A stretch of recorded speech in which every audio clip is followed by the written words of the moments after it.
पिछले एपिसोड में आपने देखा कि साइंटिस्ट और रोबोट दोनों उस दरवाजे के अंदर चले गए थे। अगर आपने वो नहीं देखा तो पहले वो देखिए।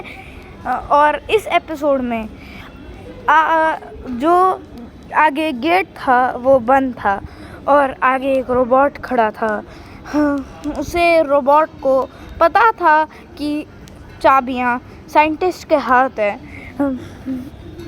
इसलिए वो आगे बढ़ा और उसका अंदाज़ा सही निकला और साइंटिस्ट ने दरवाज़ा खोला।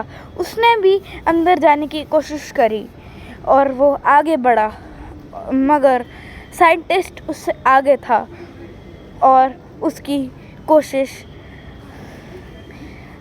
नाकामयाब रही और वो अंदर नहीं जा पाया।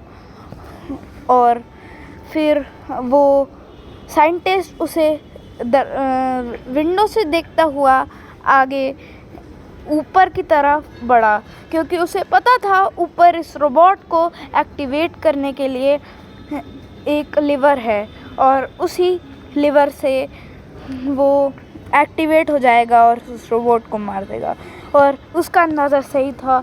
रोबोट एक्टिवेट हुआ और दूसरा रोबोट बहुत डर गया, और मगर उसके अंदर बहुत हिम्मत थी और वो साइंटिस्ट जब तक आ रहा था, जब तक रोबोट के 4 हाथ हो चुके थे लोड होते होते और वो उसे मारने ही वाला था, मगर तभी उस रोबोट को आया गुस्सा और उसके भी 2 हाथ हो गए और फिर उसने अपने हाथ जुड़ाए और उसके से ही एक ऐसी बीम निकली कि उस रोबोट के अंदर से बिजली निकलने लगी और फिर वो रोबोट ज़मीन पर गिर पड़ा और बिल्कुल ख़राब हो गया।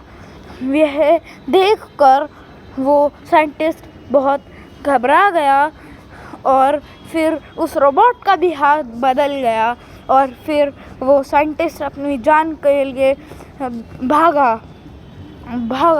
और रोबोट भी उसके पीछे पीछे भागा। और फिर साइंटिस्ट उससे आगे होने के कारण वो गेट से बाहर निकल गया, मगर रोबोट भी बहुत ज़िद्दी था और वो भी उस दरवाजे से बाहर निकला। साइंटिस्ट उससे थोड़ा ही आगे था, तो फिर वो ज़्यादा आगे नहीं निकल पाया और वो दूसरे दरवाजे से भी बाहर निकल गया और फिर वो दूसरा रोबोट भी उधर से बाहर निकल गया। और फिर उस दरवाजे से बाहर निकलते ही रिसर्च एरिया आ गया और फिर उस साइंटिस्ट ने उसे बताया कि वो बहुत शक्तिशाली रोबोट है, ये ऐसा वैसा रोबोट ये हमारी कुछ मदद कर सकता है।